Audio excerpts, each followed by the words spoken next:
Pagi peserta webinar hari ini. Meskipun hari ini kita melakukan webinar ini secara online, tidak kita lakukan secara tatap muka secara langsung, tapi saya berharap webinar ini tetap bisa memberikan manfaat untuk kita semua. Tidak berlama-lama, saya akan memperkenalkan narasumber hari ini yang mana menurut saya sangat kompeten.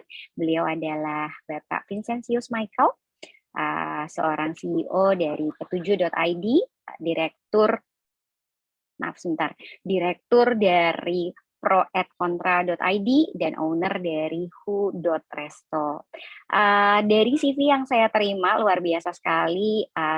Beliau lulusan dari Institut Teknologi Bandung dengan jurusan matematika, tapi achievement-nya menarik sekali ya. World Best Speaker and World Champion 2020 dan Indonesia Best Debater UNDC 2018. Jadi tidak berlama-lama saya akan mengundang narasumber kita hari ini. Selamat pagi Bapak Vincentius Michael. Ya, pagi semuanya. Oke, selamat pagi. Bagaimana kabarnya hari ini? Baik sekali. Senang mau bisa sharing. Iya, senang banget ya. Kami juga senang sekali dan terima kasih sudah bersedia untuk menemani mahasiswa kami, juga peserta lain yang ada di webinar hari ini. Sebelum kita mulai webinarnya, bolehkah saya bertanya bagaimana Bapak ingin disapa dan dipanggil oleh peserta? Wah, bebas. Kita mah santai aja, gak apa-apa, Bu. Santai aja, tapi umumnya dipanggilnya namanya apa, Pak? Biasanya saya dipanggilnya Mike ya, Ko-Mike biasanya akhir-akhir ini. Oke, banyak dipanggil hari akhir ini dengan Ko-Mike ya? Iya. Oke, masih kalau muda soalnya, Bu. Masih muda ya, tapi masih muda segudang prestasi dan bisnisnya luar biasa sekali. Aduh, terima kasih. Oke, jadi mari saya berikan kesempatan di ruang virtual ini kepada Ko-Mike untuk memaparkan materinya. Teman-teman, selamat menikmati materi dari narasumber kita pagi ini. Silakan. Saya boleh minta izin screen share? Silakan. Panitia mungkin boleh dibantu.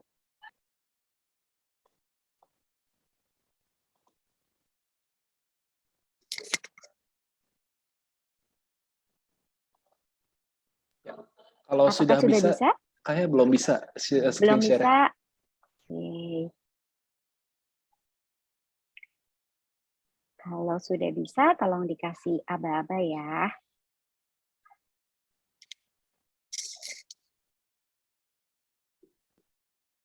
Oke, udah bisa screen share-nya. Oke, sip, kita mulai.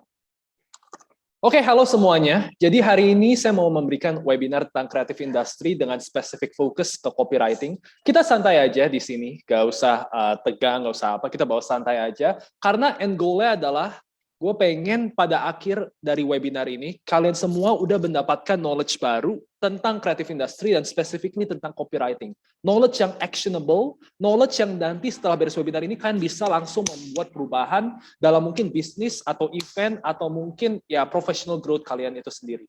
Jadi gak usah malu-malu, silahkan nyatat, silahkan take photos, kalau ada mau pertanyaan nanti terakhir ada Q&A, bisa nanya juga, jadi santai aja, oke?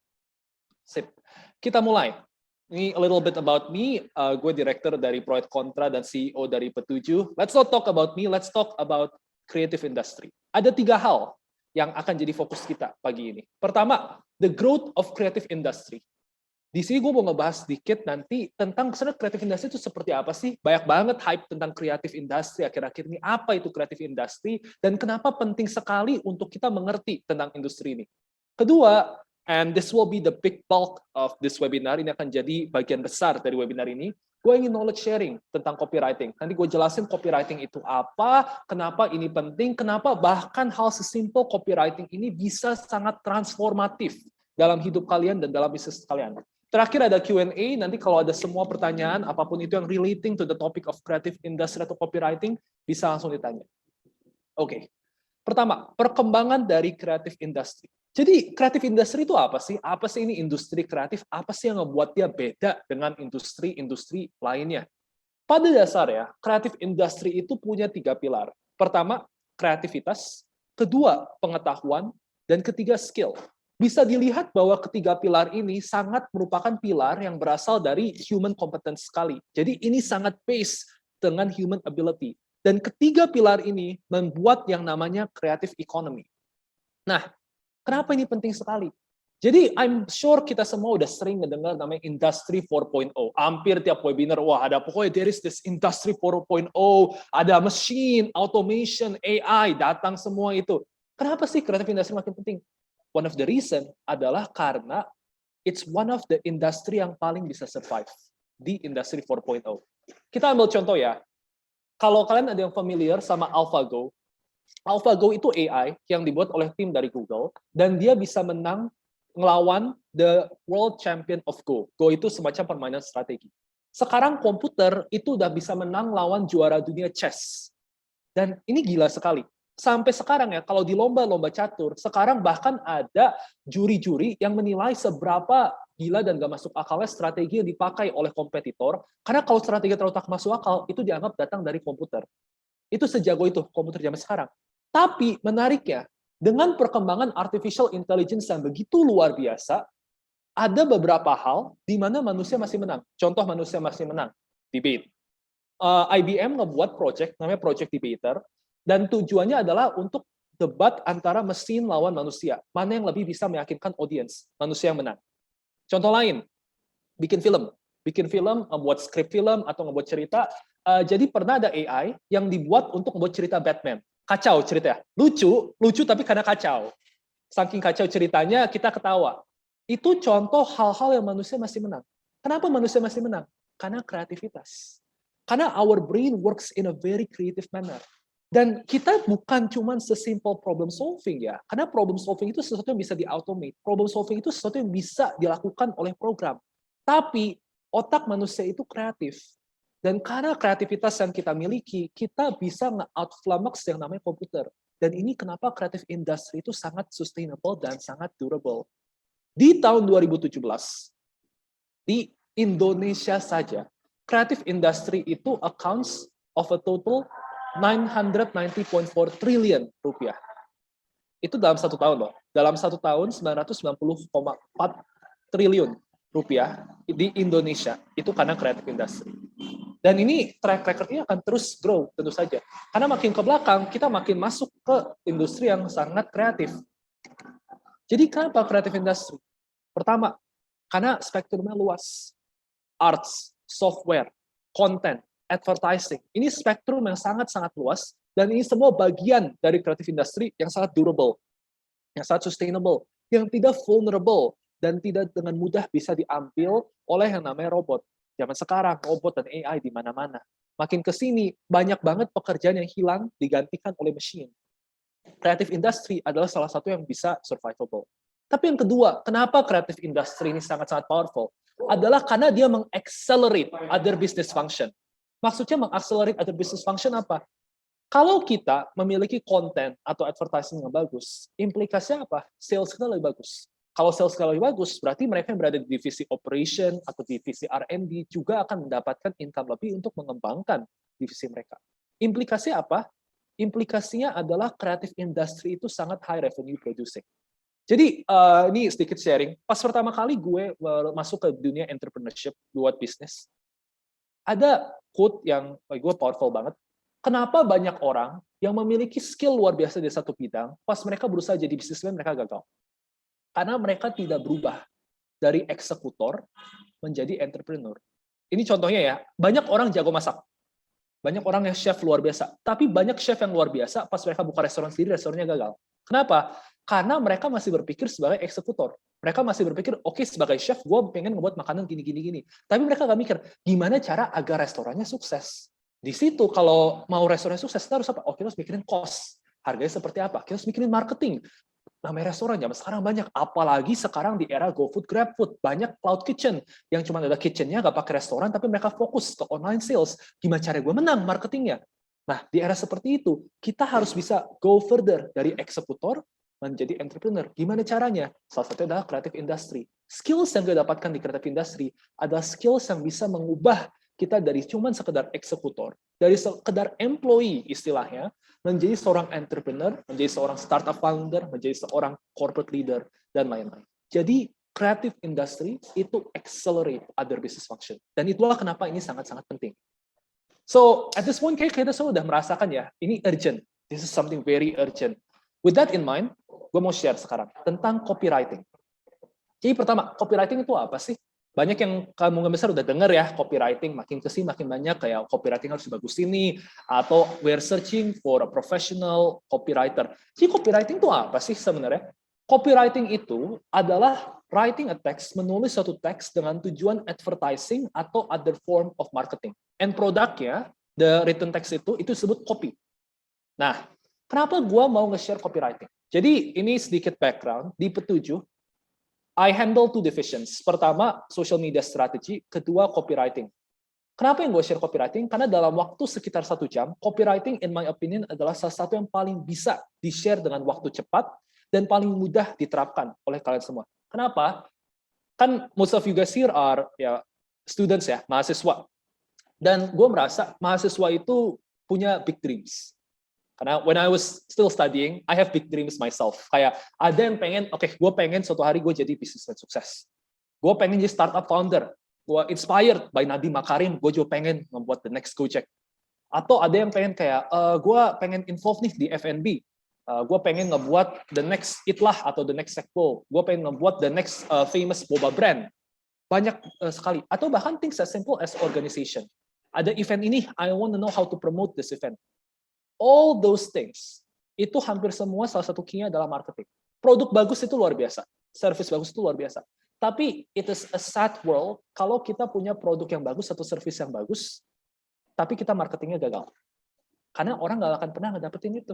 Orang nggak akan pernah tahu tentang produk atau service yang bagus itu. Orang nggak akan pernah bisa mendapatkan impact-nya.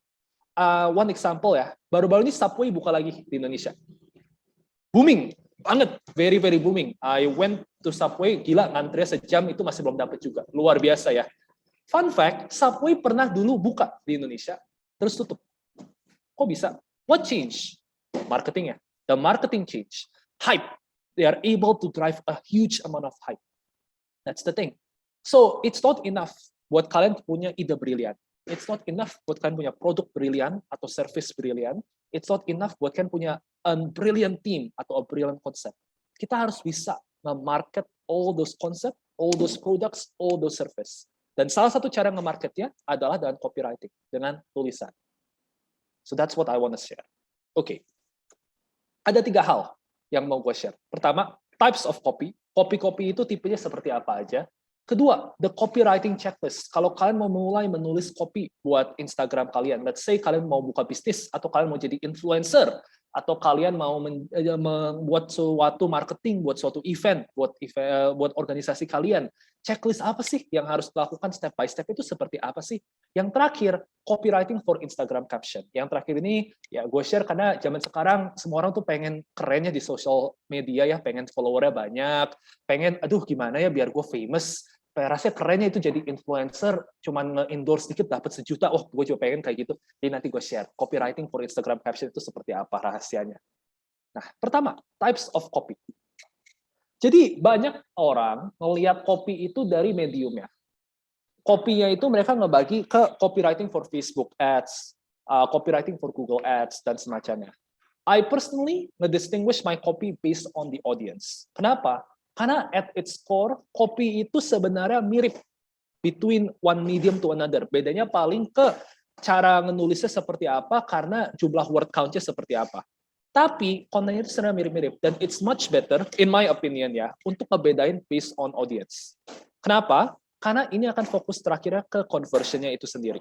Dan ini sangat penting ya. Always remember, ketika kita ngebuat copy, ketika kita menulis sesuatu untuk tujuannya marketing, itu kita harus ingat kita akan mendapatkan conversion at the end of the day. Dan di zaman sekarang, nih gue share aja ya, it's the key. Kenapa? Zaman dulu, kita marketing itu fokus kita tuh 2. 1, traffic, 2, conversion. Traffic itu apa? Traffic itu berapa banyak orang yang ngelihat. Conversion itu berapa banyak orang yang berubah, yang awalnya gak mau beli, jadi mau beli. Zaman sekarang, traffic itu mudah. Kenapa? Zaman dulu kalau kita mau traffic gede, kita gimana? Taruh di TV. Terutama kalau orang lagi nonton sepak bola. Iklan, kita taruh. Karena orang hampir gak mungkin pindah channel. Itu traffic. Itu trafficnya gede. Itu mahal. Zaman sekarang, traffic itu gampang. Semua orang bisa ngebayar iklan di Facebook Ads dan di Google Ads. Dan apalagi kalau orangnya belajar cara ngelakuin iklannya dengan benar, itu bisa powerful banget. Ini sebagai contoh ya, bahkan dengan uang Rp10.000, kita bisa ngejangkau minimal 5.000. Dengan Facebook Ads, itu bisa muncul di Instagram Ads, itu 5.000 orang dapat. Apakah itu bagus ya? Lumayan. Kalau kita belajar lebih, kita bahkan bisa dengan 10.000 bisa ngejangkau 100.000, itu bisa. Kalau kita mau belajar dan kita mau develop, itu ada advertisement strategi ya. Tapi poinnya apa? Poinnya traffic itu mudah. Zaman sekarang traffic itu udah sangat-sangat mudah sebenarnya. Ngedapetin traffic itu gampang. Tapi justru kita berkompetisi dengan begitu banyak orang yang juga menggunakan strategi traffic yang sama. Gimana caranya kita bisa stand out? Kita harus bisa conversion-nya lebih bagus. Dan di situ, makanya gue ngebagi types of copy itu based on the audience. Karena ini ngebantu ke conversion belakangannya. Ini bagi yang belajar marketing pasti familiar dan namanya marketing funnel. Ini akan cukup mirip sama marketing funnel. Jadi, level 1, ini types of copy untuk the totally unaware. Maksudnya the totally unaware itu seperti apa sih? Jadi, unaware itu adalah orang-orang yang tidak tahu. Mereka audiens yang nggak tahu bahwa ada permasalahan di dalam hidup mereka. Dan justru yang kita lakukan adalah dengan copy yang kita buat, kita ingin menarik attention mereka dengan permasalahan ini. Jadi, copy style yang kita buat, itu biasanya mengandalkan 3 hal. 1, stories. Cerita-cerita tentang problem apa yang dimiliki. Kedua, secrets, rahasia-rahasia yang membuat orang tertarik. Yang ketiga, education, knowledge atau pendidikan tentang suatu problem. Tujuannya apa sih copy ini? Tujuannya adalah mengubah orang yang totally unaware menjadi lebih aware. Mereka menjadi problem aware. Kita membuat orang yang nggak tahu ada masalah menjadi orang yang tahu, wah, there is something wrong here. Ini gue kasih contoh ya, biar clear. Studi kisah cryptocurrency. Zaman sekarang ini lagi famous-famousnya nih cryptocurrency. Wah, banyak teman-teman gue juga yang crypto trader. Wih, itu hidupnya stres sekali ya. Kayak, wah, Doge naik. Doge turun besoknya. Elon Musk ngomong apa? Waduh, mampus harganya turun jeblok. Itu bahkan itu ada Squid Game coin langsung ya turun jeblok ke 0. So, studi kisah yang mau gue kasih cryptocurrency. Berapa dari kalian yang tahu bahwa cryptocurrency itu udah ada dengan waktu yang cukup lama. Udah dari dulu banget loh cryptocurrency ada. Sekarang, wah, cryptocurrency is all the rage. Di mana-mana orang ngomongin kripto, Bitcoin, Ethereum, Dogecoin, Shiba Inu. Wah, di mana-mana itu cryptocurrency. Orang ngomongin harganya berapa, naik turunnya seperti apa, aduh ini bakal to the moon atau enggak. Sekarang mah udah tinggi, sekarang udah famous nih namanya cryptocurrency. Tapi dulu gimana caranya mereka ngejual cryptocurrency? Gimana caranya mereka ngebuat ini menjadi sesuatu yang dapat dipercaya? Contoh kopinya seperti apa? Seperti ini contohnya. Do you trust people you never meet with your money? Trust yourself instead. Apakah lu percaya sama orang yang gak pernah ditemui dengan uangnya lu? Percaya aja sama diri lu sendiri. Ini kenapa sih copywriting-nya dibuat seperti ini? Ini target bank, by the way. Karena kalau dipikir-pikir nih, kita ke bank, kita taruh uang. Kita taruh uang di bank, itu kan kita ada elemen trust, ya kan? Kita percaya bahwa bank akan menjaga uang yang kita miliki. Tapi tujuan dari copy ini apa? Do you trust people you never meet with your money? Lu lagi di jalan, lu ada 100.000. Bro, ini gue titip 100.000, nanti bulan depan kalau gue mau 100.000 gue ambil ya ke orang random di jalan. Enggak dong, siapa yang percaya sama orang random di jalan? Tujuan copy ini adalah ngebuat kita bertanya-tanya. Bener sih, kalau gue ke bank, gue taruh uang di bank, apakah benar aman? Dan paling enaknya apa? Paling enaknya adalah copy ini digabungin sama desain. Desainnya itu desain apa? Desain 2008. 2008 itu ada krisis finansial. Dan di situ bank banyak yang bangkrut. Wah, orang takut dong. Orang ingat, bener ya, bank kan bisa bangkrut. Kalau bank bisa bangkrut, dan ini adalah orang-orang yang gua gak percaya, tanggung jawabnya di mana dong? Di situ orang takut. Di situ orang bertanya-tanya. Sebenarnya ini bukan problem yang real itu. Karena sejak 2008 tentu saja ya komisi-komisi finansial, OJK, dan semacamnya berusaha ngebuat ini lebih aman, ada insurance dan semacamnya. Tapi nggak masalah. Karena orang ketika ngebaca ini, digabungkan dengan gambar dari tahun 2008 pas bank bangkrut, orang mikir, wah benar juga ya, kenapa gue percaya sama bank ya, orang yang nggak gue tahu, mending gue titip aja uangnya di diri sendiri. Bitcoin masuk. Contoh kedua, imagine the government knowing your transactions online. Ashamed, afraid, let us help you stop that. Bayangin pemerintah tahu lu nggak habis ngapain online. Nggak rasanya malu kah? Takut kah? Kita bantu stop kayak gitu. Ya ini mungkin orang-orang yang Contoh nih, teman gue ada yang wibu, ini bukan shade wibu ya, kalau ada yang wibu di sini gak apa-apa. Temen gue ada yang wibu, terus habis itu dia beli di Tokopedia, beli body pillow, gambar karakter dari One Piece. Gimana ya rasanya kalau pemerintah tahu gue itu ngebeli body pillow Nami dari One Piece? Aduh, rasanya malu, gimana ya? Aduh, gue sejomblo itu kah sampai harus beli body pillow? Aduh, malu ya. Atau contoh lain nih, ada friend of mine, dia dulu ngefans banget sama 50 Shades of Grey. Jadi dia beli 50 Shades of Grey. Aduh, gimana ya rasanya pemerintah tahu gue tuh nggak beli 50 Shades of Grey? Aduh, takut gak ya ini? Apakah ini nanti gue bisa kena hukum ya pornografi ya? Jangan-jangan. Aduh, gimana ya? Aduh, stres. Ya, ini buat suatu problem. Ini ngebuat urgensi di mata orang kayak, wah, ini ada masalah ya. Ini ada sesuatu yang salah. Ternyata ini ada isu yang sebenarnya gak pernah gue pikirin. Ini bukan problem, tapi ternyata ini mungkin problem.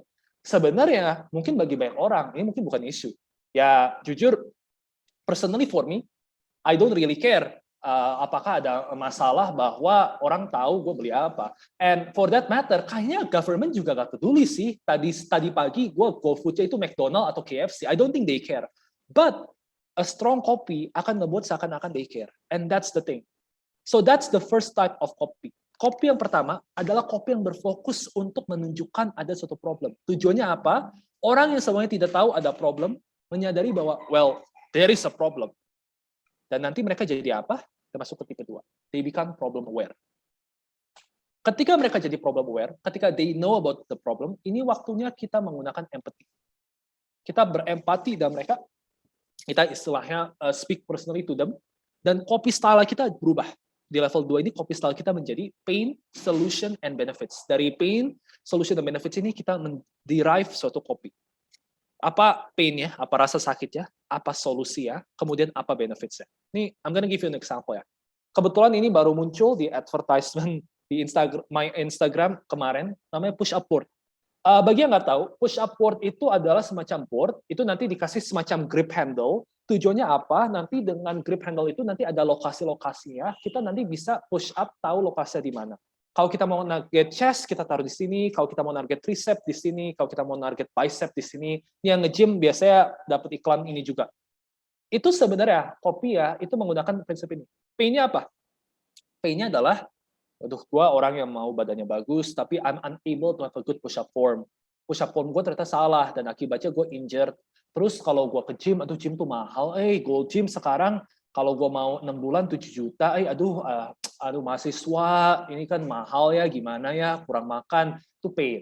Solusinya apa? Solusinya adalah push-up board gives you the exact position to put your body. Dengan push-up board, kita bisa tahu tepat posisinya itu seperti apa, agar push-up-nya itu mentarget area-area di tubuh yang berbeda. Lalu kemudian ada benefit. Benefitnya apa? Workout ya sekarang jauh lebih efektif. Dengan 3 ini, kita menderive copy. Copy apa? You don't need expensive personal trainer for a hot body.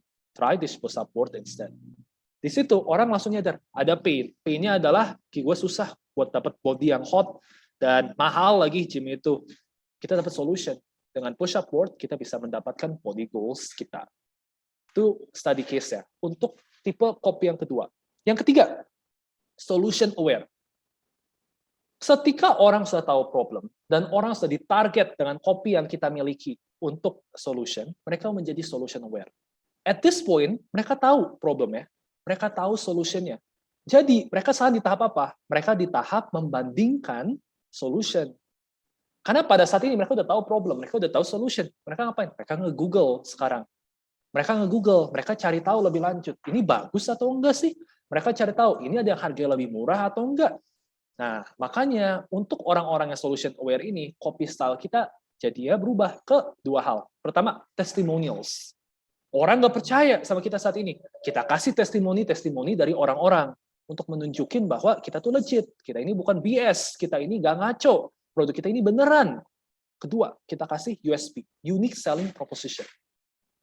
Jadi key question yang harus ditanya kalau kita mau membuat copy seperti ini, kalau kita mau milih testimonial, itu adalah how are you different? Bagaimana produk atau service ini berbeda? Bagaimana produk atau service ini the best? Bagaimana produk atau service ini dapat dipercaya? Karena at this point, orang udah tahu solusinya apa. Oke, gue ternyata nggak ada duit buat ke gym, jadi gue ada beberapa opsi. 1, gue beli ini push-up board. 2, gue beli ini tutorial buat home workout. 3, gue download ini aplikasi home workout yang ada videonya. Gimana dong? Kita adu dengan testimoni, kita adu dengan USP. Gimana kita berbeda? Gimana kita the best? Gimana kita dapat dipercaya? Nah, kalau mereka udah solution aware, next levelnya mereka naik ke product aware. Jadi they know about the problem, they know about the solution, and they know gimana produk kita itu berhubungan dengan problem dan solusi itu. Sekarang mereka udah tinggal dikit lagi nih, udah mau beli. Tapi mereka masih ada, mereka in doubt nih, aduh, beli nggak ya produknya? Mereka tinggal ada that little doubt. Biasanya, ini kalau yang sering pakai Tokopedia atau Shopee, ini biasanya mereka udah masukin ke wishlist atau udah masukin ke keranjang, tapi belum check out juga. Nah, ini nih yang masih in doubt. Mereka tuh tahu, aduh, bagus sih, gue udah ngebandingin ini sama solusi-solusi yang lain, ini legit sih, tapi kayak enggak deh, nanti aja deh, aduh nanti aja lah ya akhir bulan, lupa, jadi agak dibeli. So they're in doubt whether to buy your product. Terus copy style kita gimana? Kita pakai scarcity dan incentive. Ini nanti akan lebih gue jelasin lagi di bagian kedua. Tapi ini sedikit hint dulu aja. Kita harus membuat ini seakan-akan ini suatu produk yang scarce, atau memberikan insentif buat ngebeli. Biasanya ini ada dengan free trial atau discount. Sebagai contoh nih, free trial, kalian pasti udah tahu lah Netflix, Disney Plus. Kan sekarang kita mulai ada juga yang produk lokal, contohnya Mola TV. Mola TV itu gimana caranya agar orang join, aduh, mereka mikir, ya gue suka sih nonton bola, atau gue suka sih nonton UFC, tapi kayak gue bisa aja ya nonton di YouTube, kualitas gambar gak terlalu bagus, tapi kan gak bayar. Strategi Mola apa? Ya udah kita kasih aja free trial.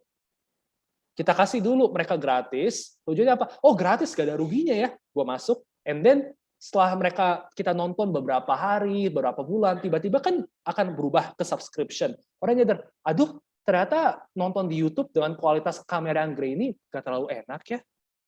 Ya udah deh, gak apa-apa 50.000 per bulan. There you go, there you have it. Orang udah nyoba duluan, orang jadi keburu suka. So the key question untuk kopi semacam ini adalah, why should they act now? Kenapa mereka harus bertindak sekarang? Kenapa mereka gak usah nunggu check out-nya sampai bulan depan, atau pas gajian, atau pas mereka tiba-tiba suatu hari keingat lagi? Why should they act now? Itu kopinya harus diarahkan ke sana. Next, the very aware. Very aware itu seperti apa? Biasanya mereka udah aware tentang produknya kita. Ini udah last level ya. Dan mereka udah believe in your benefits. Jadi mereka pada dasarnya adalah mereka existing customer. Mereka orang udah pernah nyoba, mereka suka, mereka tahu produknya seperti apa, dan mereka percaya, oh ini benefitnya emang legit, ini bagus. Nah, kalau udah di tahap seperti ini, job kita apa? Our job adalah to keep the spark alive. Kita harus memastikan bahwa mereka itu tetap menjadi rutin customer, dan mereka jadi loyal customer. Kita harus bawa mereka ke next level. Kita harus membuat mereka loyal. Istilah loyal apa? Mereka akan nge-defend kita mati-matian. Mereka akan bahkan jadi marketing buat kita. Mereka yang ngakuin, bro, coba deh produk ini. That's our end goal. And how do we keep the spark alive? Copy style kita adalah offer. Kita offer something better. Kita offer a new thing. Jadi key question-nya apa? What do you want them to do? You want them to go to the next level? Kita offer them something better. Kita give them something new. Ini sama aja Traveloka, orang yang sering pakai Traveloka, tiba-tiba, congratulations, we give you a gift 50% discount. Wah, kita merasa enak ya. Kalau kita yang sering terbang, kita dapat miles. Pakai miles, kita dapat flight gratis, atau kita dapat business lunch.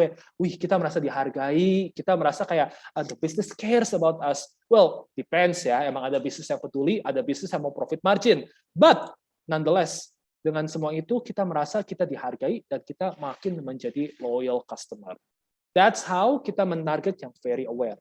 Dan yang very aware bisa menjadi akhirnya fans of our product. Itu adalah kelima tipe kopi. So, kita sudah tahu nih, kelima tipe kopi. Kita tahu copywriting itu ada 5 tipe, kopinya itu seperti apa. Dan the next question adalah, gimana cara kita menulis kopi ya? How do we write? How do we do the entire copywriting process? Kita udah tahu targetnya adalah kelima hal itu. Sekarang apa? Step by step ya. So that's what I want to share next. A step-by-step guide on writing a copy. Step 1. Understand your customer avatar. Kita tidak bisa menulis copy kalau kita nggak tahu kita mau menargetnya orang itu seperti apa. Ini penting banget. Jadi harus diingat ya, kita nulis itu bukan karena kita pengen nulis. Ini bukan fanfiction. Kita nulis karena, aduh, gue gak puas, ini si A gak jadian sama si B, udah gue kesel, gue pengen dia jadian sama C, gue tulis fanfiction sekarang. Copywriting itu punya target. As a result, kita harus ngerti target kita seperti apa. Makanya kita harus understand our customer avatar. Gimana caranya? Kita market research. Ini banyak caranya. Kita bisa ngebuka forum-forum kayak Reddit. Biasanya di Reddit itu banyak banget question-question atau thoughts dari seseorang. Kita ngelihat comment section. Maksudnya kita comment section apa? Kalau ada produk, kan ada comment section. Ada yang ngomong, ini produknya abal-abal. Aduh, ini gue suka, tapi pengirimannya lama banget. Aduh, ini bagus sih, tapi kalau untuk orang yang ukurannya plus size, ini nggak cocok bajunya. Kita bahkan bisa ngeliat paper.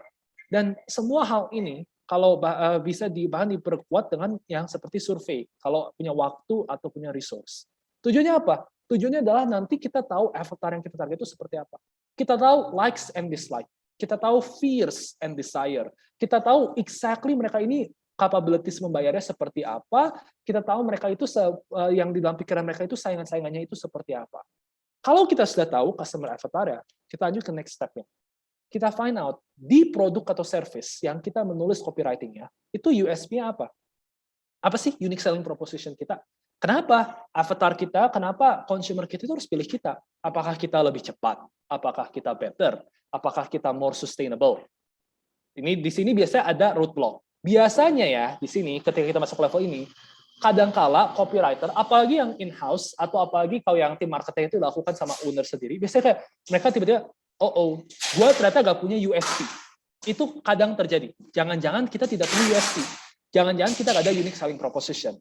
Kalau di kasus seperti ini, sejujurnya, akan lebih baik kalau dicari dulu USP ya. Akan lebih baik kalau produk atau service-nya di-develop dulu agar ada unique selling proposition. I'm not saying that marketing yang bagus gak bisa menutupi ketiadaan unique selling proposition. Bisa. Sejujurnya bisa. In fact, the best marketers adalah mereka yang bisa membuat sesuatu yang trash menjadi sesuatu yang dibeli.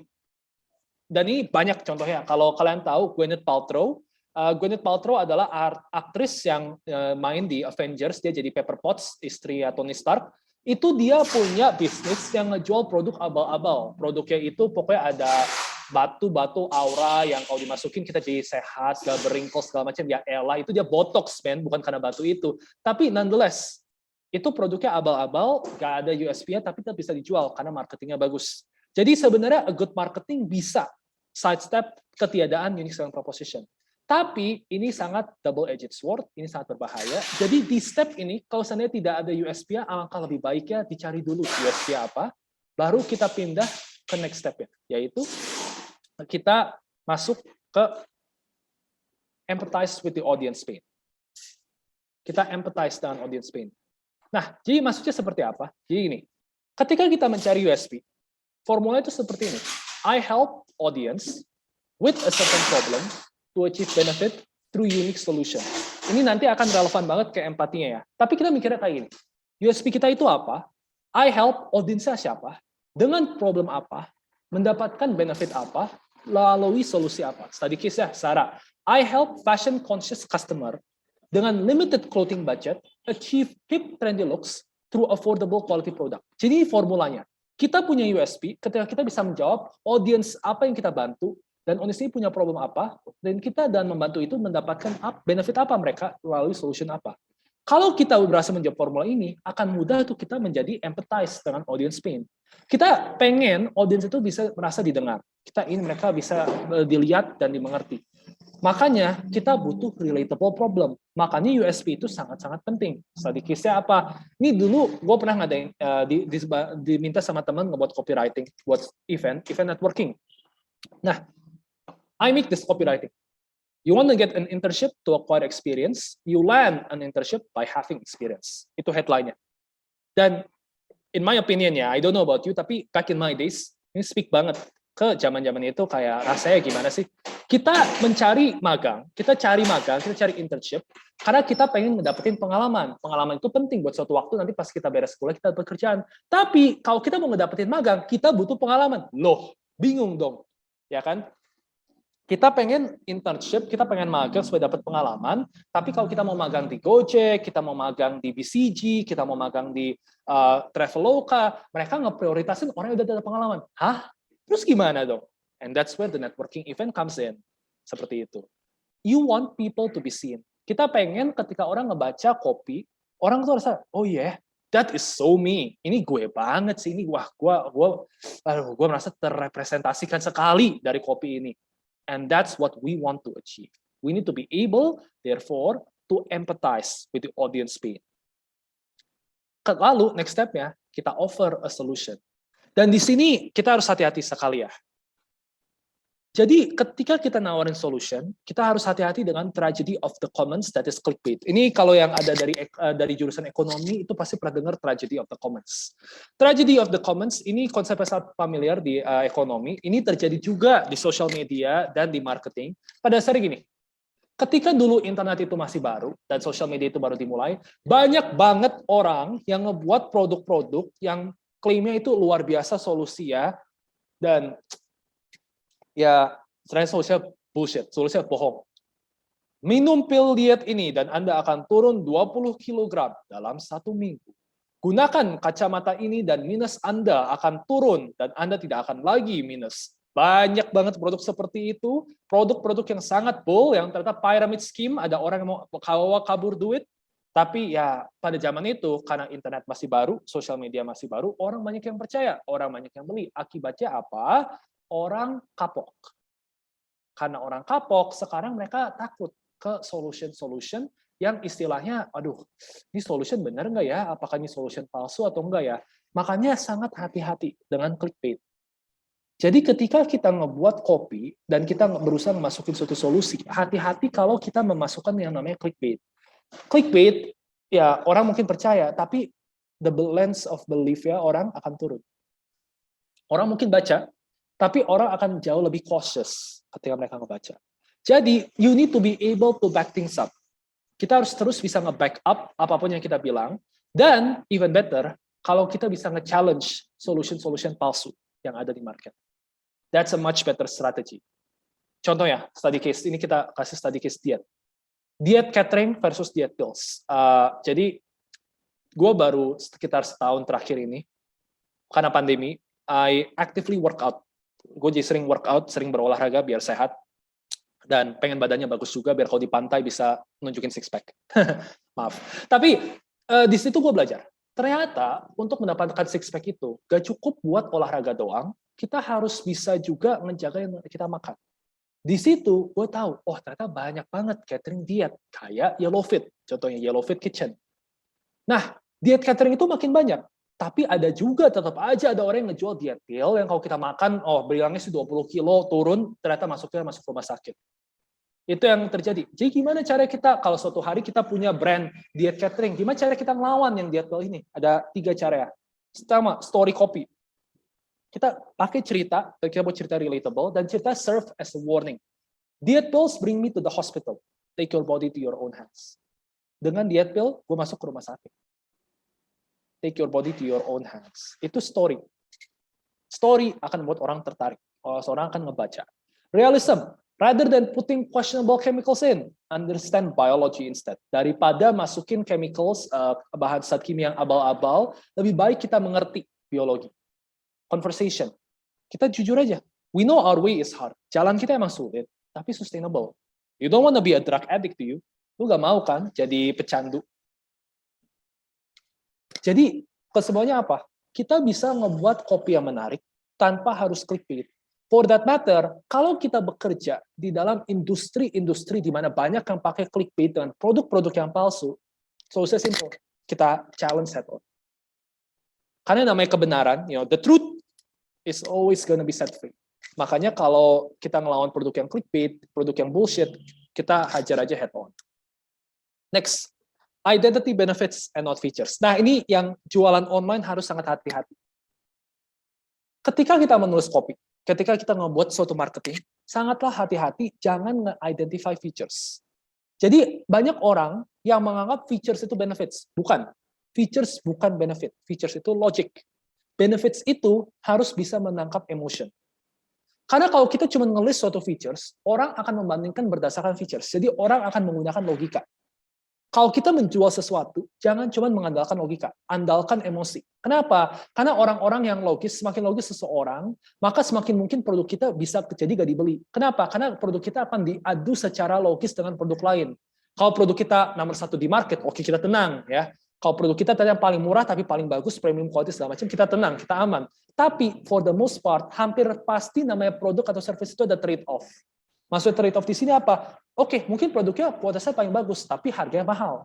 Oke, mungkin produk saya harganya murah, tapi ya kualitasnya buruk. Jadi ada trade off. Jadi kalau kita hanya membuat kopi yang mengandalkan features, yang mengandalkan logika, orang akan membuat trade-off itu sendiri. Market akan membuat trade-off itu sendiri.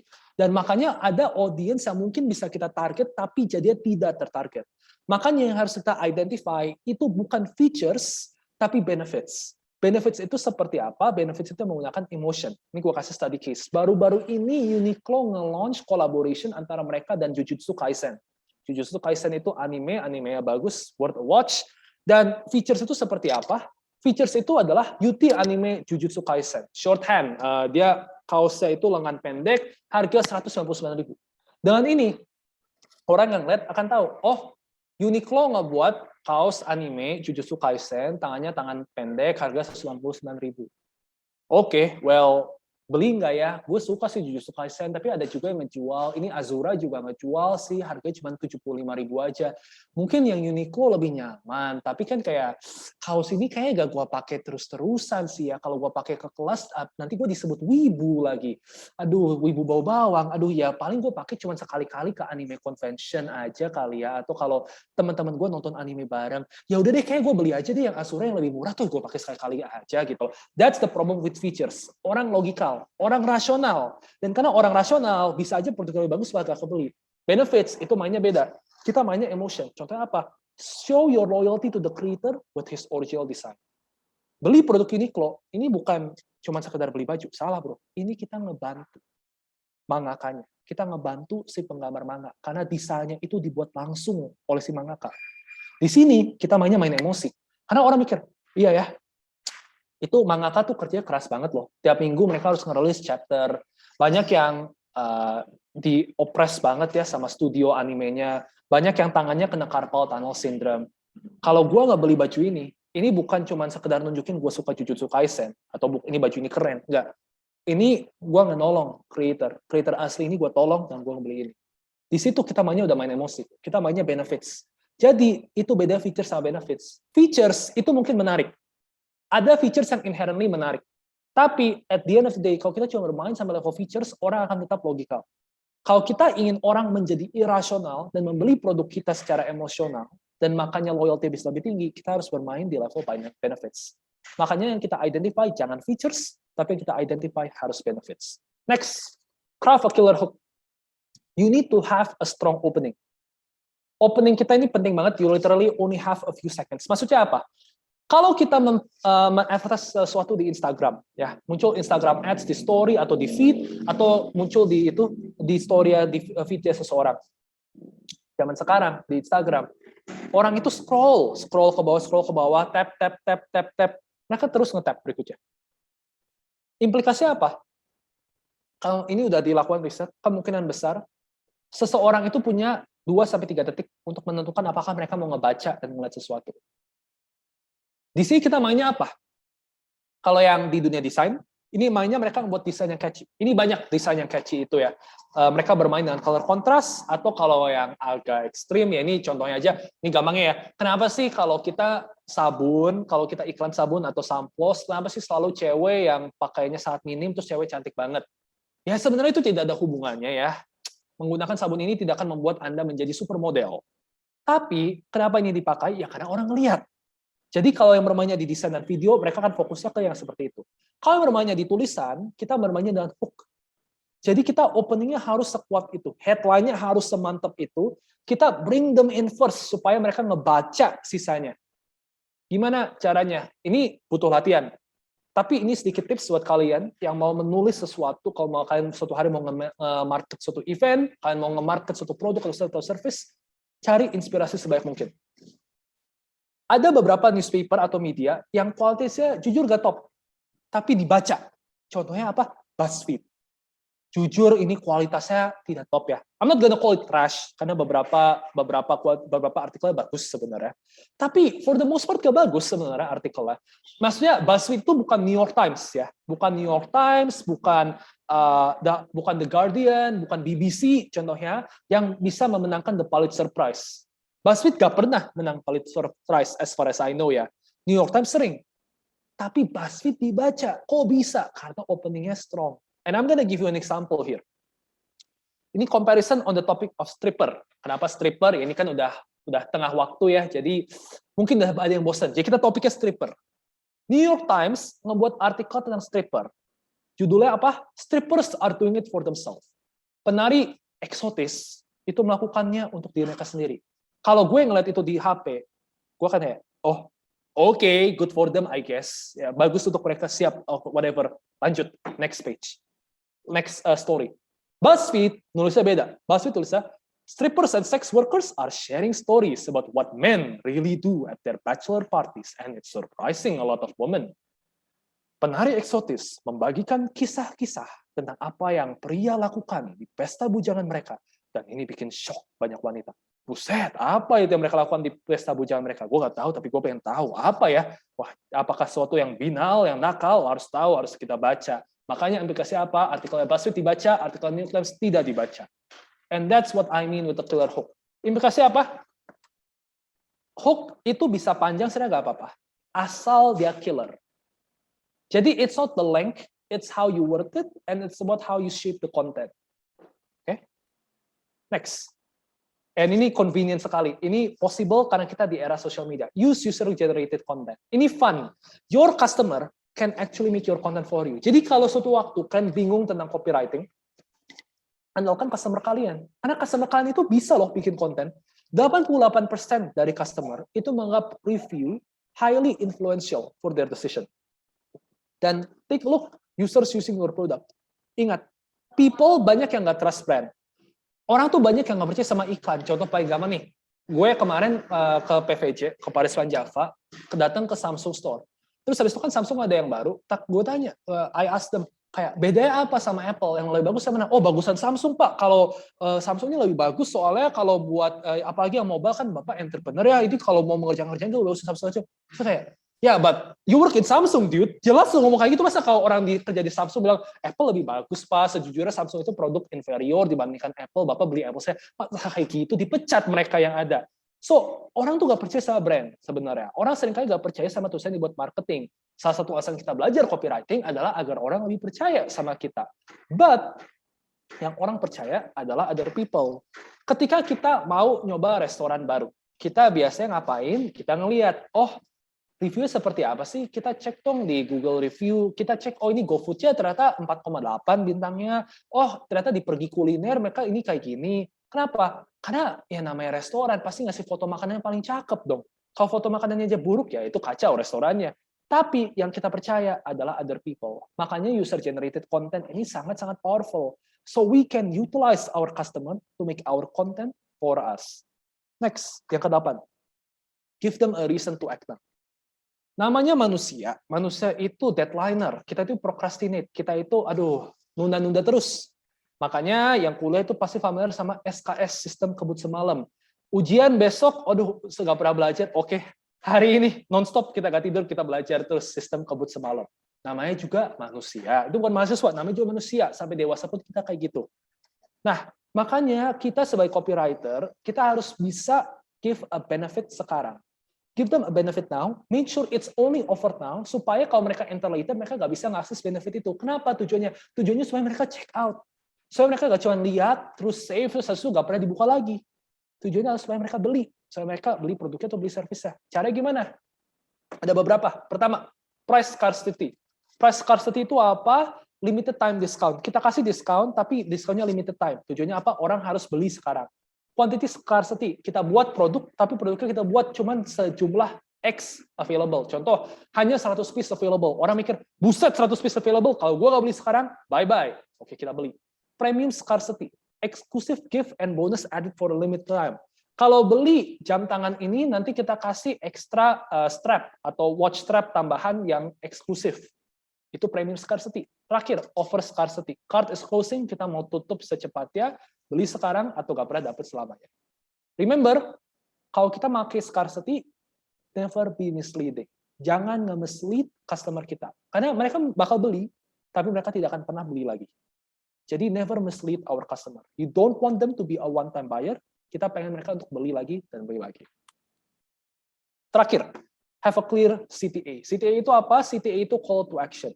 Make sure it's clear what you want the audience to do. Orang udah ngebaca copy kita, orang udah tahu sekarang ada problem ini, orang tahu bahwa kita menawarkan suatu solution, dan suatu solution yang akan memberikan benefit ini, kita go straight to the point. What next? Orang ini harus ngapain? Click here to enroll now. Contoh, kita ngebuka kelas, ternyata kita menyadari kita jago matematika, kita mau ngajar anak SMA matematika. Kita membuat nih, problemnya apa? Problemnya adalah matematika itu boring, diajarkannya orang bosen, orang merasa mereka bodoh di matematika, padahal gurunya aja yang butut. Kita menawarkan solution. Dengan X Study House, kita bisa mengajarkan matematika dengan cara yang fun, anak-anak akan mendapatkan ujian yang luar biasa. Apa benefitnya? Confidence, dan anak-anak bisa mendapatkan opportunity untuk masuk universitas terbaik. CTA apa? Click here to enroll now. Atau book for a meeting now buat yang consultant. Ingat, don't give too much CTA. Kalau call to action-nya terlalu banyak, orang bingung. Satu CTA itu enough. Jadi satu copy itu cukup satu CTA. Kenapa? Karena kita nggak mau overwhelm people. Dengan satu CTA, orang yang udah percaya, orang yang udah ngelihat ada problem, benefit, dan solution ini, orang yang udah tahu bahwa ini produk ini recommended, produk ini dapat dipercaya, produk ini trustworthy, mereka udah tahu. What next for me? This CTA is there to click untuk orang masuk ke funnel kita, orang jadi leads, dan orang mungkin jadi potential client atau customer kita. Never forget, keep it simple. Less is often more. Every sentence should have a reason to be there. Jadi gini, orang tuh suka kalau yang ngomong sama yang para penulis ya, orang tuh suka males baca. Jadi implikasinya apa? Every sentence should have a reason to be there. Jangan fluffy. Jangan nambahin kalimat cuman biar panjang. Oh, salah ini kayak ini. Kalau yang suka ngebuat paper kan suka ya kayak, oke, buatlah esai 1.500 kata. Aduh, katanya masih 800. Oke, kita panjang-panjangin. Tambahin kata-kata yang tidak dibutuhkan. Jadi kayak don't jadi do not. Can jadi cannot, kan cannot 2 kata. Yes, tambahan kata. Don't be fluffy. Copywriting kebalikannya. Pendek itu seringkali lebih bagus karena orang tuh suka malas baca. Jadi every sentence should have a reason to be there, and this is where editing comes in. A little tips buat editing, jangan edit langsung setelah copy dibuat karena pada saat itu kita masih bias. Karena kalau kita barusan mendapatkan brain wave, kita dapat inspirasi luar biasa, kita biasanya masih pede banget, kita wah, bagus ini hasil bagus yang luar biasa. Lebih baik kita tunggu dulu 1-2 jam, kita baca lagi, oh, ternyata buruk ya ini, oh kita edit dikit. So that's the thing with editing. You keep it simple. Terakhir dari sharing ini, Instagram caption tips. Beberapa tips untuk membawa Instagram kalian to the next level. Ini bisa dipakai buat kalian yang mau jadi influencer, ini bisa dipakai buat kalian yang mau buka bisnis, ini bisa dipakai suatu waktu kalau kalian cari internship atau cari kerjaan di social media management atau di marketing. Beberapa tips buat Instagram. Kenapa yang gue kasih Instagram dan bukan Facebook Ads atau lain-lain? Karena kayak Instagram paling banyak kepakai ya sama mahasiswa. Jadi that's what I'm sharing. Oke, Instagram ada 6 tips yang mau gue share. Tip pertama, kalau kalian pengen more likes, share a relatable story. Karena a strong story itu akan bisa ngakibatin likes yang lebih tinggi. Ini I'm just gonna give an example ya. Fun fact bagi yang nggak tahu, hari ini Spider-Man No Way Home premiere di Indonesia udah bisa ditonton di sinema. Now, the point of this adalah I want to talk a little bit about Spider-Man. Kenapa sih Spider-Man terkenal? Kenapa sih popularitasnya Spider-Man tinggi? Kenapa popularitasnya Spider-Man ketika dilihat secara statistik, I'm not joking ya, dia konsisten. Dari zaman dulu Tobey Maguire, sampai sekarang zamannya Tom Holland, Spider-Man itu popularitasnya konsisten dibandingin Superman yang jebret naik turun. Gitu. Kok bisa? Karena Spider-Man story relatable. Ini bagi yang nggak tahu era Tobey Maguire, story relatable banget loh. Bayangin aja nih, story Spider-Man adalah dia suka sama Mary Jane. Tapi Mary Jane suka sama best friend-nya. Nyesek ya. Bayangin lu suka sama cewek, tapi ceweknya suka sama best friend lu. Oh, nyesek sekali. Terus habis itu, pengen jadi superhero, ya kan? With great power comes great responsibility. Tapi miskin. Butuh duit buat masuk kuliah. Ya mungkin di Univ dia nggak ada beasiswa kali ya. Jadi dia butuh duit gitu. Akibatnya apa? Ya udah deh, terpaksa jadi jurnalis. Ya, jadi yang pernah ngerasain kuliah sambil kerja, aduh, bayangin ya seberapa stresnya. Ini sekarang kuliah sambil kerja sambil jadi superhero. Terus habis itu kerja ya, jadi dia jadi fotografer, sorry. Dan bosnya nyebelin banget. Bosnya nyebelin banget, aduh bayangin punya bos yang nggak disukai.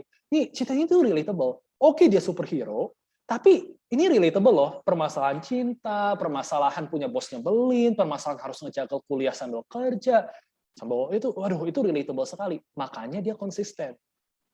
And that's the thing, a story that is relatable itu much more consistent.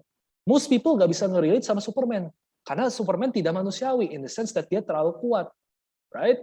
But most people bisa nge-relate ke orang yang miskin, yang, waduh, broke college kid, dengan permasalahan cinta, dan bosnya nyebelin. Very relatable. So, if you want to get more likes, make sure that you share a relatable story in your Instagram. Itu tip pertama.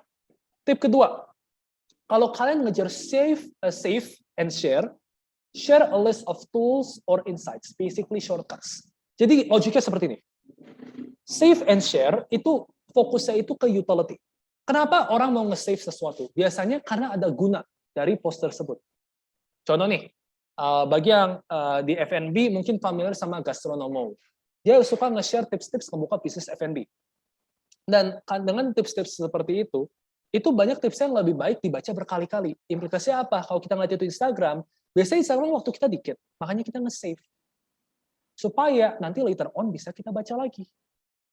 Same with shares. Kita nemu nih ada news yang gila banget, ternyata nggak tahu Rachel V-nya itu hasilnya seperti apa, hasil pidananya seperti apa. Wih, gila, share. Utility. Jadi kalau kita mengejar save dan share, kita harus menjamin bahwa post yang kita buat memiliki utility yang tinggi. Biasanya for me, it's a list of tools or insights. For you itu mungkin utility yang lain, bisa dari news, bisa dari insight-insight tertentu, industrial report, itu bisa semua terpakai, and that's how you get more save and share. Next, ini juga untuk share.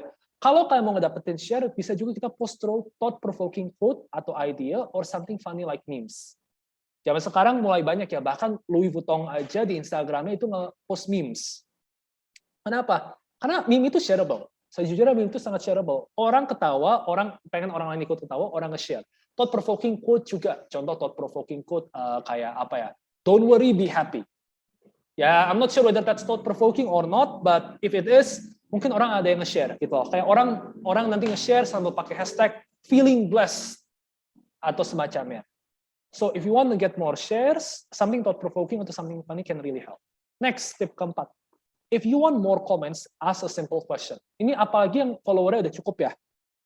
Kalau pengen orang komen, ask a simple question. Kenapa? Karena namanya manusia itu kontrarian. Kita nanya simple question, mending burger atau sandwich, mending pink atau biru, mending BMW atau Mercy. Orang ada yang bilang BMW, ada orang yang bilang Mercy, orang yang ngefans BMW ngamuk ke orang yang ngefans Mercy, orang yang ngefans Mercy ngamuk ke orang yang ngefans BMW. Langsung berantem di comment section. Bagi kita, bagus, makin banyak traction, makin terkenal kita di social media, makin mungkin kita muncul di explore, makin mungkin kita direkomend sama Instagram. How do we do that? We get more comments. How do we get more comments? Kita kasih simple question. Nanti orang akan do the rest by themselves.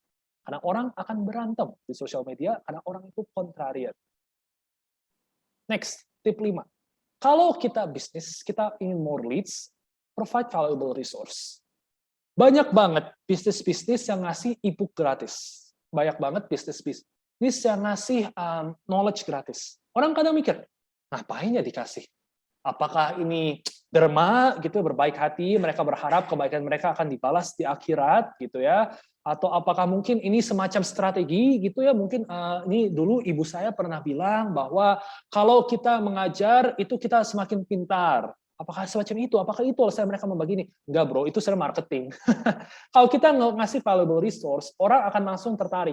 Namanya gratisan, siapa yang nggak mau? Apalagi kalau gratisannya valuable, resource-nya valuable. Orang akan nge-save, orang akan ngebaca, orang akan want to know more, and above all, orang percaya sama credibility dari brand atau dari bisnis ini. Makanya mereka berubah jadi dari sekedar audience menjadi mereka leads. Tip terakhir, to get more followers, have value, and have fun. Kenapa? Karena orang tuh pada dasarnya nge-follow suatu Instagram itu dua alasan. Satu, mereka mendapatkan value. Kenapa kita nge-follow akun berita atau account influencer yang pintar yang kita suka? Karena kita mendapatkan value, kita tambah pintar, kita mendapatkan knowledge dan semacam. Ada yang tipe yang kedua, apa yang kita follow? Kita nge-follow orang-orang yang fun. Kita nge-follow sesuatu yang bisa kita enjoy. So if you want to get more followers, have value and have fun. Make sure Instagram kita fun dan make sure Instagram kita valuable. Make sure orang ngeliat kita itu bukan burden. Tapi kalau gue ngeliat IG-nya dia, wah, gue tambah pintar dan gue bisa have fun. Seperti itu. That's the end of my sharing. Kalau ada pertanyaan, silahkan kita masuk ke Q&A. Oke, terima kasih Ko Mike untuk paparannya. Luar biasa sekali ya, padat tapi praktis. Di sesi ini saya membuka kesempatan kepada peserta yang ingin bertanya. Bolehkah tolong bantuannya untuk kalian mengklik tombol raise hand jika kalian ingin menyampaikan pertanyaan secara langsung, ataupun teman-teman bisakah atau teman-teman juga bisa mengetikkan pertanyaannya di kolom chat berbasis pada aturan yang sudah diberikan oleh panitia di kolom chat. Silakan. Sambil menunggu pertanyaan dari peserta, Ko Mike, bolehkah saya bertanya satu hal yang sangat sederhana? Andai kan ada satu perusahaan baru akan nih memulai untuk beriklan gitu ya di sosial media, memperkenalkan dirinya di sosial media, katakanlah IG. Biasanya itu cara kita tahu level awareness dari audiens tuh gimana ya? Apa misalnya kita bisa menganggap ya udah semuanya nggak aware, kita mulai dari situ dan step by step naik, atau ada tips lainnya?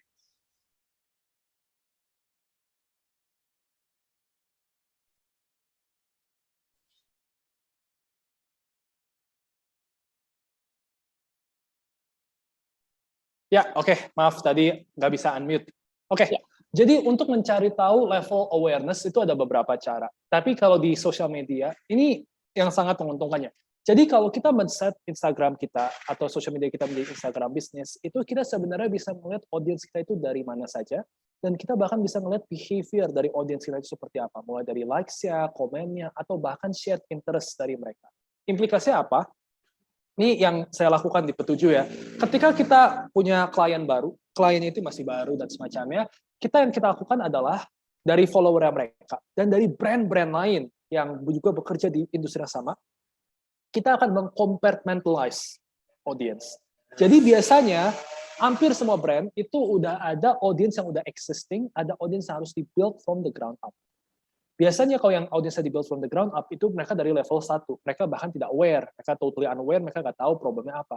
Tapi ada audience yang sudah existing. Nah, kalau audience yang sudah existing, itu nanti biasanya terbagi. Ada yang problem aware, tapi tidak solution aware, ada yang solution aware. Nah, di situ. Jadi, dengan data itu, nanti kita akan mengcompartmentalize dan kita bisa menarget secara spesifik. Ini real, ini bisa dilakukan di social media. Dan ini kalau yang ilmu politik mungkin pernah dengar kasus ini ya. Cambridge Analytica, Donald Trump menang, salah satunya adalah dengan Cambridge Analytica. Dengan Cambridge Analytica, dia melakukan micro-targeting dan mendapatkan data. Fun fact, ini real.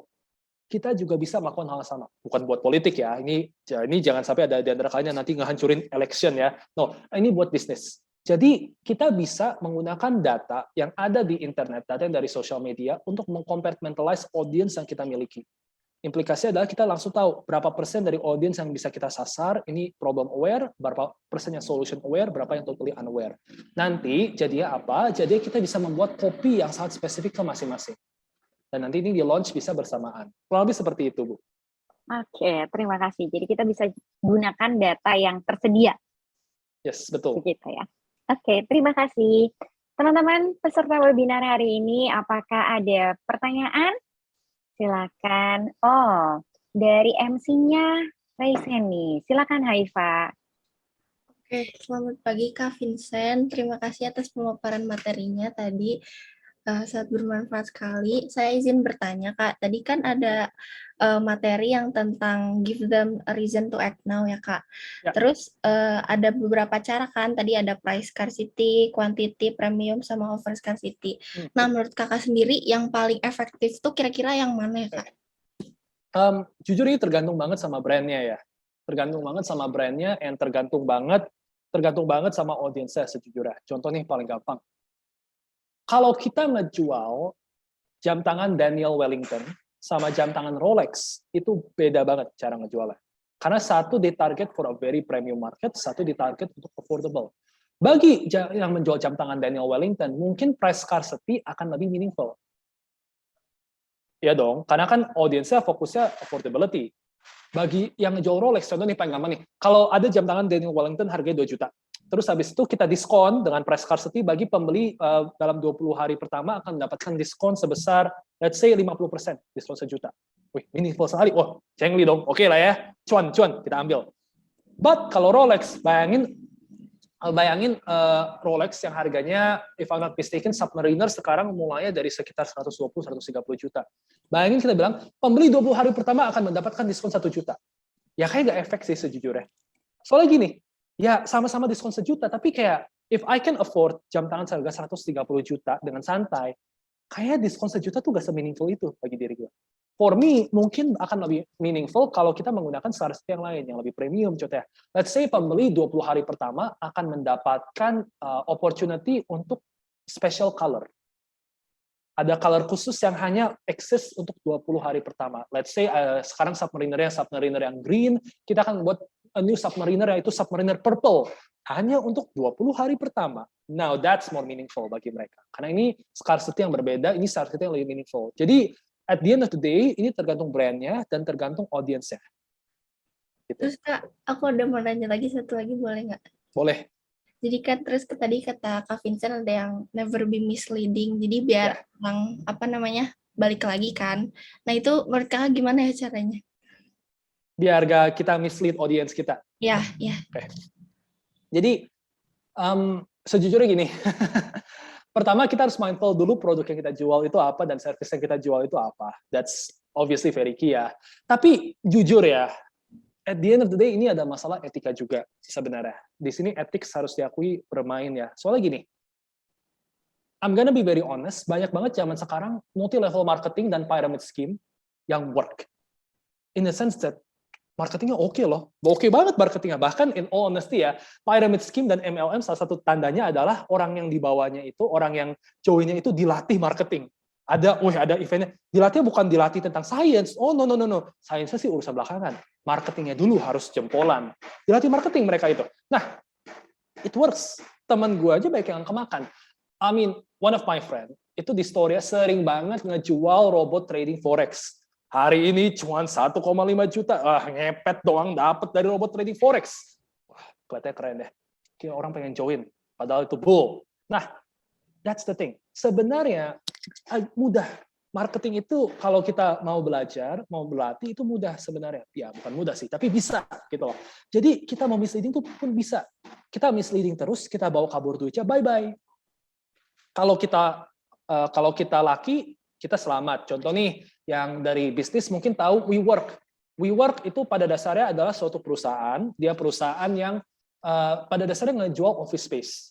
Tapi karena marketingnya jempolan banget, dan foundernya membuat cult of personality yang sangat luar biasa, Adam Newman membuat cult of personality yang luar biasa, seakan-akan ini the next Uber.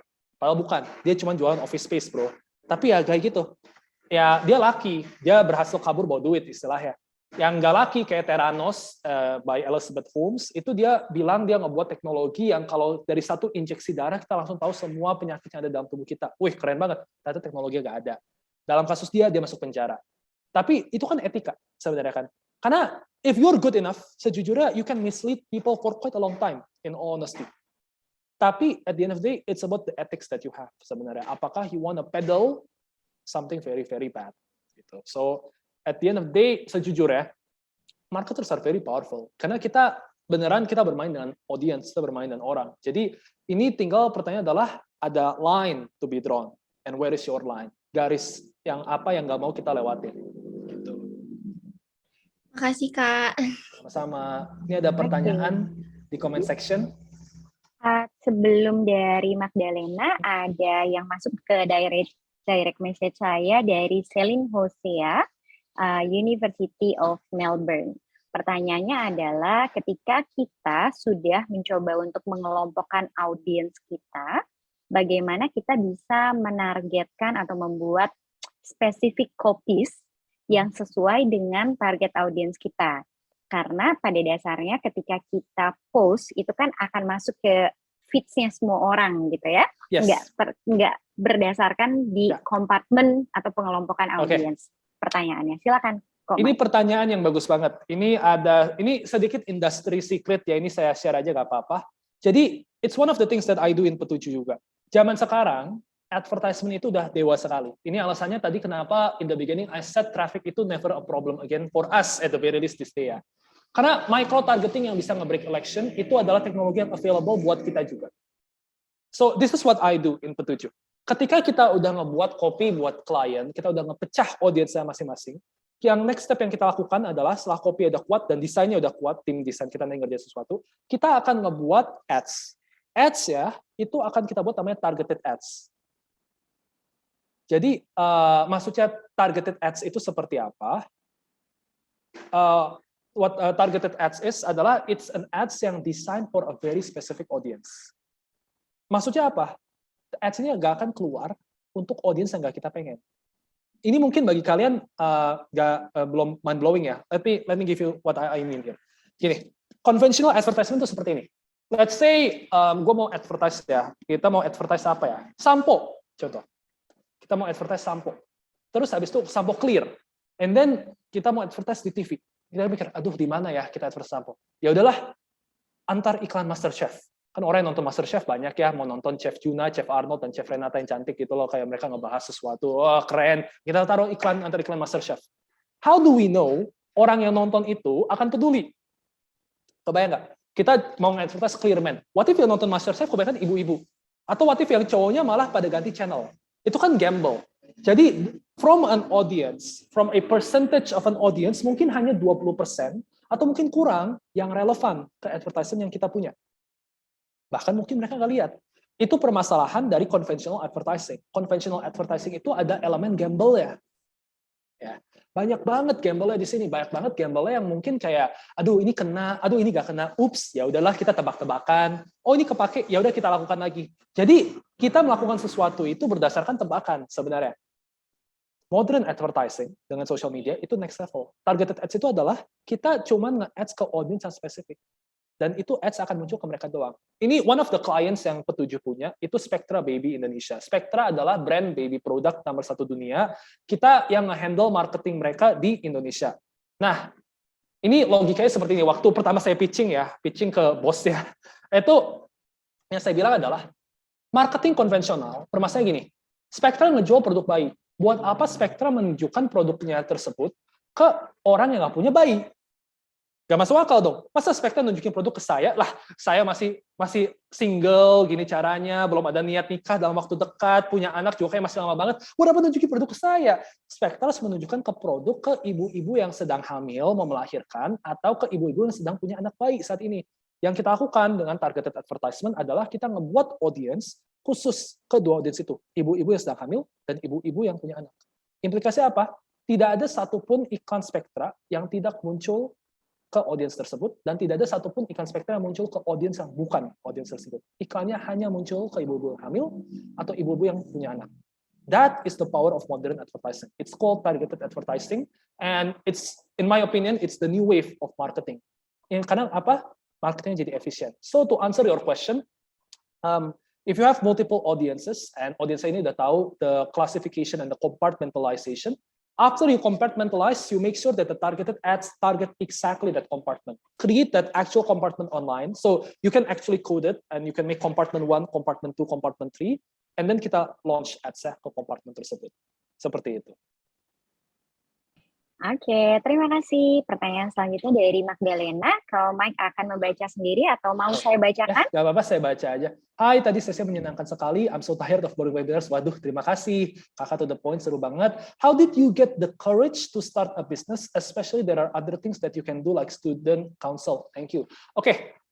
Pertama, you can do both ya. You can do both student council and start a business. Bahkan I would even argue ya, student council itu ngebantu bisnis loh guys. Student council atau aktivitas kayak himpunan and organisasi mahasiswa lainnya itu ngebantu banget namanya bisnis. Kenapa? Kenapa dia ngebantu banget? Karena itu ngebuat kita bisa nge-network. Do not underestimate the power of networking. One of my partner, when I started Project Conference, started Petuju, partner gue itu datang dari someone that I know from college, dan kita dari beda jurusan, dan bahkan in one case kita dari beda universitas. Petuju itu dibuat not only with me, but someone from Prasetya Mulia, and ya kita bahkan beda universitas. Jadi student council itu sebenarnya bisa nge-allow kita untuk men-network dan mencari orang-orang yang similar vision dengan diri kita. Itu yang pertama. Kedua, kenapa in my opinion student council itu bisa ngebantu banget? Seringkali ya, kita itu bisnis itu namanya ide brilian. Itu datang dari mana saja. I'm gonna give 2 examples ya. Satu yang agak besar dikit, Airbnb. Ide Airbnb datang dari mana sih? Fun fact, founders itu, broke AF. Nah, mereka sangat-sangat broke. Nah, terus habis itu mereka tuh, bingung nyari kosan kok mahal pisan. Nyari kosan deh, aduh gimana ya? Nah, ide brilian. Ini kan kosan kita itu ada sofa lebih. Kita sewa aja sofanya. Katanya mereka mau. Loh, mereka mau sofa. Oh, we have a business model sih kayaknya di sini. Oh iya, jadi di Airbnb. See, business come from problems. And same goes with student council. I have a friend di ITB. Dia ikut student council, aktif banget organisasinya, dan dulu di student council, itu dia pernah ada program membersihkan sampah. Jadi dia pergi ke pantai-pantai, ke hutan-hutan, dia ngebersihin sampah segala macam. Ya, anaknya anak biologi. Terus di situ dia menyadari, ternyata ini ada problem yang luar biasa. Tentang sampah ini problem yang sangat-sangat luar biasa ya. Jadi apa yang dia lakukan? Yang dia lakukan adalah, dia menyadari, kebetulan dia itu skripsinya itu tentang ulat. Menurut ini gue gak terlalu ngerti biologi, tapi ulat itu ternyata ada jenis ulat yang bisa mendekomposisi plastik. Dari situ dia menyadari bahwa ternyata karena ada problem sampai luar biasa, dan skripsi gue itu tentang ulat, ini ada hubungannya. Di situ dia ngebuat bisnis. Bisnisnya apa? Bisnisnya adalah bisnis dekomposisi sampah plastik menggunakan ulat. Sekarang sukses dia. Karena bukan teknologi ya, jadi bioteknologi ulatnya dia banyak dibeliin lah, pokoknya dia banyak ngejual ulat yang makan sampah plastik, gitu. So, poinnya apa? Poinnya adalah, dengan kita ikut student council, kita ikut organization semacamnya, justru kita mengekspos diri kita ke dunia nyata. Dan dengan mengekspos diri kita ke dunia nyata, kita malah mengekspos diri kita ke berbagai problem yang real, dan dari problem itu kita menyadari, something can be done here. Something can be solved here. Petuju itu dibuat karena banyak banget dulu, jadi my circle itu banyak banget entrepreneur ya, banyak yang buka restoran, banyak yang buka cafe, banyak yang buka brand fashion, and kita nyadar bahwa mereka punya problem di marketing. Karena mereka punya problem di marketing, and we said, we can help them. Kita masuk. So, don't be afraid to join student council. For one, you get a stronger network, and that is always a benefit. For two, you might get to encounter very amazing problems. Dan if you manage to solve a problem, you've got a business in your hand. Oke, terima kasih. Kita masih punya kurang lebih sekitar 8 menit untuk sesi tanya-jawab ini. Mungkin saya pikir ini bisa menjadi pertanyaan terakhir dari Antonius Vivaldi di kolom chat. Silakan, Kak. Ya, saya ingin bertanya bagaimana cara penggunaan copywriting yang efektif dalam penjualan. Oke, pertama pastikan dulu ya, we know what we are selling. Jadi nanti step-nya adalah, kalau kita udah tahu kita mau ngejual apa, pertama, as I said, kita harus tahu audiensnya. Dan setelah kita tahu audiensnya, kita fokus dulu nih, kita mau ngelakuin apa. Nah, jadi, ini sedikit additional knowledge juga ya. Be very careful antara perbedaan antara copywriting dan content writing. Itu dua hal yang berbeda loh. Banyak orang yang ngegabungin itu beda. Content writing adalah kita menulis konten untuk brand awareness biasanya. Kita bikin konten yang fun agar orang-orang aware sama brandnya kita. Copywriting tujuannya adalah jualan. Jadi every single thing that you do in copywriting itu kita jualan sebenarnya. Kita ngejual service atau ngejual produk, kita fokusnya conversion. Jadi your question di sini Antonius, ini kita harus tanya dulu, kita mau ngapain? We have the funnel, we've got the levels of copywriting. Tujuan kita mau apa di sini? Apakah kita mau mengubah orangnya dari problemnya nggak aware jadi problem aware? Apakah kita mau mengubah orangnya dari problem aware jadi solution aware? Apakah kita mau mengubah orangnya dari solution aware jadi membeli produk kita? Kita tentuin dulu dari kompartemen ini kita mau melakukan apa. Nah, setelah kita tahu itu, baru kita menulis menggunakan the 10 steps itu. Jadi yang harus kita ingat adalah kita harus punya goal in mind. Itu ya, itu penting banget. Karena banyak banget orang dan bahkan professional copywriters juga kadang fall into the trap. Mereka langsung nulis tanpa mereka tahu mereka mau punya goal apa. Jadi kita harus punya goal itu dulu in mind, baru kita masuk. Oke, terima kasih jawabannya. Oke, dan kita sudah ada di akhir sesi webinar ini. Tentu yang pertama terima kasih Ko Mike untuk paparan yang padat namun praktis. Tentu ilustrasi yang diberikan sangat memudahkan kami yang awam dalam memahami tentang copywriting ini. Izinkan saya untuk menyampaikan beberapa poin penting dari pemaparan hari ini, di mana ternyata di era teknologi yang sangat maju, di mana kita berpikir bahwa banyak hal bisa digantikan oleh teknologi dan AI, tetapi banyak hal juga yang manusia tetap jauh lebih unggul. Salah satunya adalah kreativitas. Dan salah satu aktivitas penting yang berhubungan dengan industri kreatif adalah copywriting. Tadi disampaikan beberapa hal penting berkaitan dengan copywriting. Yang pertama adalah pahami level awareness dari audiens, pahami proses menulisnya.